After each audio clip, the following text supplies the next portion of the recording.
कामरूप नोगोरमा जिल्लानि खौसेथि बर' सुबुं आफाद आरो गुवाहाटी जिल्ला दुलाराय आइजो अनसाय आफाद आरो गुवाहाटी बर' कसारी महिला आफादनि बोसोरारि जथुमाखौ खुंफुंनो बे समाव लाहार फाहार जादों।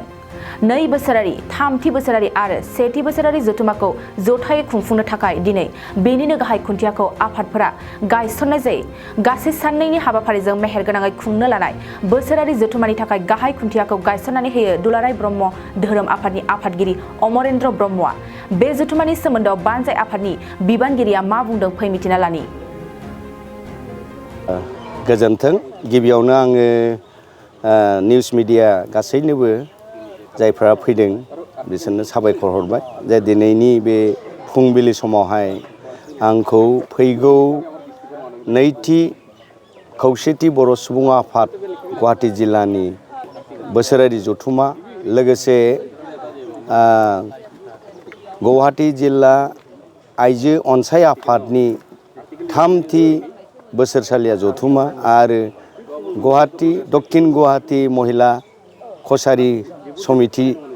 बेनि 1थि बोसोरसालिया जथुमानि जि दिनै लाइ खुथा एबा गाहाय खुन्थिया गायसननायनि हाबाफारिखौ आंखौ मावफुंनो होदों। गिबियाव आङो गुवाहाटी जिल्ला खौसेथि बर' सुबुं आफादनि आफादगिरिजों लोगोसे गासै मावथिनो साबायखर होदों आरो आइजो अनसाय आफादनि गासै आफादगिरिजों लोगोसे गासै मावथिफोरनो आंनि बोरजों लोगोसे अननाय जासिदों आरो दक्षिण गुवाहाटी कसारी बर' महिला आफादनि मावथि आफादगिरिजों लोगोसे गासै मावथिनो आंनि अननायखौ हरग्रोबाय। जे नंगौ जोङो गुवाहाटी होननाय लोगो लोगो बियो मोनसे समाव जोंनि बर' राजानि दिनावहाय जेराव जों खोनादों बान राजायानो दंमोन बेयाव, माइरं राजायानो दंमोन बेवहाय, बर'नि राजाफोरनि रायजो। बै रायजोआ मोनसे मोनथिस' हायै माखासे जाथायनि थाखाय गाग्लोबनायावहाय पलिटिकेलियानो होन ससियेलियानो होन मोनसे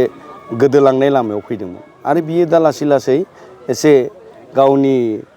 जाथिनि हारिनि जिथु सेन्स फैफिनबाय बेजों लासै बियो मा होनदों एसे जाखांफिनदों आरो बे जाखांफिननायखौ आरोबाव साबसिन मजबुत खालामनो थाखाय खौसेथि बर' सुबुं आफादजों लोगोसे आइजो अनसाय आफाद आरो महिला समिति बिसोर गासै लोगो नांनानै दिनैहाय जानजि खाफ्रानो ओंखारनाया बे बाख्नायथाव आरो आं खावलायदों बिथांमोनखौ जे जारिमिनारि माखासे जोंनो नांगौ जादों ओंखायनो बे जारिमिनाव थालांनाय बायदि माखासे नांगौ जाय एलिमेन्टस थायो जाय फेक्टर्सआ जोंखौ मदद होयो इयुनाव जोंनि जेनेरेसनखौ इयुनावहाय मदद होगोन बेफोरबादिखौ बुथुमनानै दोननो थाखाय आं खावलायदों आरो आं फैबाय थानाय बे कनफारेन्सआ जाहाथे बिराद मोजाङै मोजां जायो, बयनिबो अननाय मोनो, बयजोंबो अनजायो, बयजोंबो बजब जायो बेखौनो आङो हास्थायनानै आङो दिनै बे लाइ खुथाखौ गायसनदों। जोङो थारमाने गुवाहाटी डिस्ट्रिक्ट आबोबा माखासे जोंनि बे गुवाहाटी डिस्ट्रिक्टआव गुबुन गुबुन जायगानिफ्राय फैनानै कम्पानिफोराव मावफैयो, खामानि मावफैनानै बायदिसिना बिदिनो जाथाय जायो बेफोरखौबो जों नोजोर होगासिनो, जों नोजोर होदों, बहुतखिनि जों खामानि मावबोदों आरो ओमफ्राय बिदिनो गाननाय जोमनायनि खेथ्रआवबो जोङो लकेलिटिनिफ्रा जेनेबा नै गुवाहाटीयाव थानाय बर' आइजोफोरा थागिबिफ्रा बर' भाषा रोङि हिसाबै दख'ना गाननायाव एसे माने प्रब्लेम मोनोमोन बेफोरखौबो जोङो गाननाय जोमनाय खेथ्रआवबो जोंहा नै महिनी रामसियारि आब' गासैबो जों बेफोरबायदिनो खौसेयै लोगो नांनानैहा बे गाननाय जोमनाय खेथ्रआवबो जोङो नोजोर होबोदों आरोखि जे दख'ना गाननो रोङिखौ जों गानहोबोदों अबा केस जानायफोरखौ जोङो बिदिनो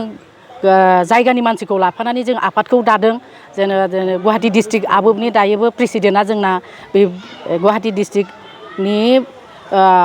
जिथु माने आइजो आफादनि जेनेबा प्रेसिडेन्ट बिथाङाबो नै बिनिनो थागिबि भाषा रोंबावा बे आब'आ थेवब्लाबो जोङो लोगोआव लाफानानै बिथांखौ जों प्रेसिडेन्ट हिसाबै जों लोगोआव लाफानानै माखासे खामानिखौ जों मावबोदों हानायखौ ओमफ्राय बिदिनो गुवाहाटीयावथ' बिदिनो खामानियाव बयबो बेस्थ' खामानि मावाबासिनो जों मोनजानाया एसे टाफ जायो गुवाहाटी नोगोराव बिनिखायनो थारमाने मानसिफ्रा फ्रायानो थारमाने सम होनो एसे प्रब्लेम जायो बिनि गेजेरावबो जोङो माने जेला जों सम मोनो आरो केस फैयो बेखौ जोङो मावनो सेस्था खालामदों आरो बहुतखिनि जों साक्सेसबो खालामदों आरो जोंहा गुवाहाटी डिस्ट्रिक्ट आबोबा माने सेन्ट्रेलावबो जोंहा एसे नाम दङ जे बेफोराव माने बहुत धरननि कम्पानि दं बे कम्पानियाव बाहेरनिफ्राय जोंनि बर' मानसिफ्रानो खामानि मावनो होना फैयो फैनानै बहुत अलखदाव गोलैफैयो बेफोरखौबो जों नोजोर होनानै किसुमान खेथ्रआव जोङो बहुतखिनि जों हेल्प खालामबोदों आरोखि खावलायगोन थारमाने जोङो बेखौनो बुंगोन जे बिथांमोनाबो जाति संगठन हिसाबै जोंखौ हेल्प होफैनांगौ बयबो नुजालायनांगौ बयबो जोङो जिहेतुके मिडिया इलेक्ट्रिक मिडियानि एकदम मेन जायगा बियो ना बे हिसाबै जोंनि मावनाय जोंनि माबा मोनसे अनुस्थान जों खुङोब्ला जों मोजाङै खुंनानै खिथिथारनांगोन खारन बिनिफ्रायसो जागायजेननाय बायदि जायो बर'खौ बेसे रोंगो बेसे रोङा बे हिसाबै गोरों गोरों मानसिफ्रा बहुतानो जोंनाव नैयाव जमा जाफैनानै दङ गुवाहाटीयावहाय बाहेरनि बर' गोरोंफोरा गतिके जोंजों लोगो लाफानानै किसु खामानियाव जुदि हेल्प होयोबा जों मोजांमोन निस्सय माने जों बिदिनो बेलेग बेलेग जों गुवाहाटी डिस्ट्रिक्ट आबोबा आबसुजों लोगो नांनानैबो जोङो बिदिनो बैसागु खुङो जोङो बैसागोआ जोङो दायो दासिम 12 बोसोर जाबाय जों बैसागु खुंनाया बेजोंनो जोङो माखासे बर'फोरखौ जोङो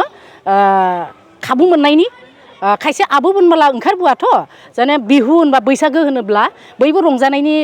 थाखाय ओंखारबोयो बे खाजुखौ लानानैबो जों बैसागो जों खुङो बेयावनो जों जाहाथे लोगो मोनलायो गासैबो बर'फोरा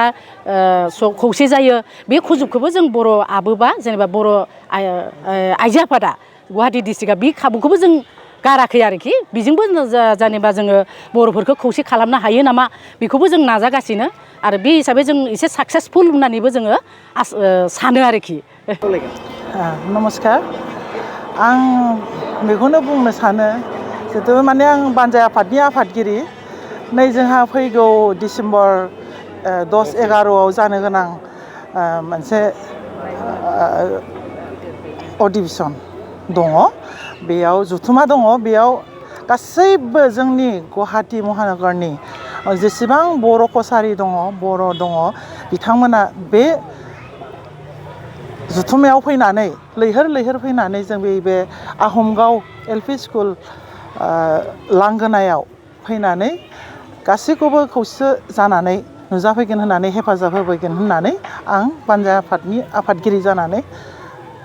खावलायनाय जाबाय जों जि नैथि बोसोरारि जुथुमा बे जुथुमाखौ जों डिसेम्बर दाननि 10 आरो 11 तारिखआव लादों 2022 बे जुथुमा जों सानैनिसो हाबाफारि लादों मेहेरगोनां हाबाफारि जों लादों बे हाबाफारियाव जों दं all Bodo' women welfare federation Guwahati district committee आरो दक्षिण गुवाहाटी बर' कसारि महिला समितिबो जों दं बे जों ग्रुपजों मोजाङै जों सानैनि हाबाफारि खालामनो लादों बे हाबाफारियाव जोंनिया एबार बुदि सोलाय जागोन पुरुना बुदिखौ सोलायनानै गोदान बुदि दागोन बेनि उनाव जोंनिया 11 तारिखआव जोंनिया अपेन मिटिं बे मिटिंनि सिगां जोंनिया फिरफिला बिरहोनाय दं फिरफिला बिरहोनायनि उनाव जोंनिया बे स्मृति तर्पणनिफ्राय माबा जोंनि जि बर'नि गेजेराव मानसिफोरा थैदों बिसोरनि सायाव जों एसे मेहेरगोनां हाबाफारि लादों बिसोरनि बागै एसे सावरायगोन जे जोंनि गेजेराव दा गैला बेनि उनाव जोंनिया 1 बाजियाव अपेन मिटिं दं अपेन मिटिङाव जों जिफोर गथ'फोरा 2000 बे 22 सनाव मेट्रिक पास खालामदों बिसोरखौ जों बरायगोन बिसोरनि थाखाय जों मोजां हाबाफारि लादों आरो जाय गोरों गोरा मानसि दं जोंनि बर'नि गेजेराव बिसोरखौ जों एबार मान बावगोन बेबायदि जों हाबाफारिफोरखौ आखायाव लादों गुवाहाटी डिस्ट्रिक्ट कमिटिनिफ्राय जों गाहाय आलासिनि महरै जों खौसेथि बर' सुबुं आफादनि आफादगिरि मनरन्जन बसुमतारी बे थागोन आरो जोंनि बे एरियानिनो MLA बेखौ मेल बेखेवगिरि हिसाबै जों लेंहरदों श्रीजुत रमेन्द्र नारायण कलिता सारा फैगोन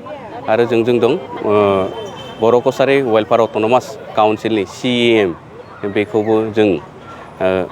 हांख्रायगोन आरो बेजों थागोन जोंनियानो इटसानि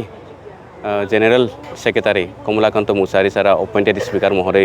जों लेंहरदों बेबो फैगोन प्रथमेतो मैं नमस्कार जनाइছোঁ मैं बर' कसारी महिला समितिखन आमी एक्चुअली उद्देश्य কৰিছিলোঁ আমাৰ যিবোৰ গুৱাহাটী এৰিয়াত বহুত ভাষা নজনা বড়ো আছে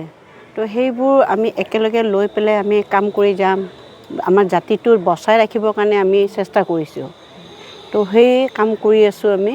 আৰু এইবাৰ অধিৱেশনত আমি চেষ্টা কৰিম যিমানখিনি পাৰোঁ মানুহখিনি আকলি লৈ যিমান যি কাম সহযোগ কৰিব পাৰে গোটেই মহিলা আমি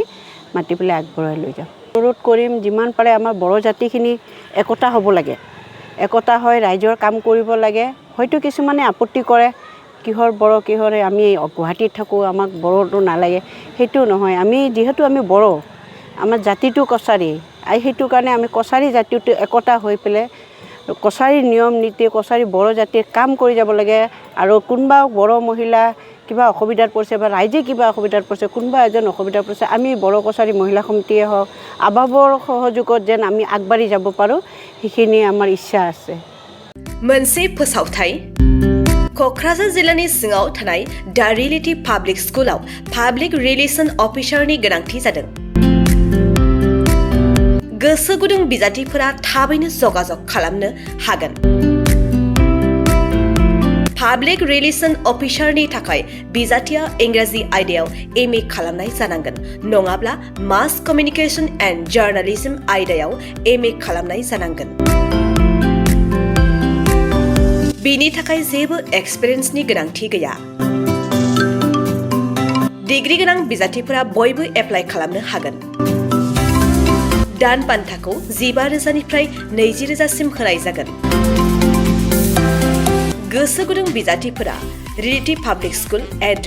@gmail.com आव मेसेज हरनो हागोन, नङाब्ला 9435293000 जानबुं अनजिमायाव जगाजग खालामहरनो हागोन।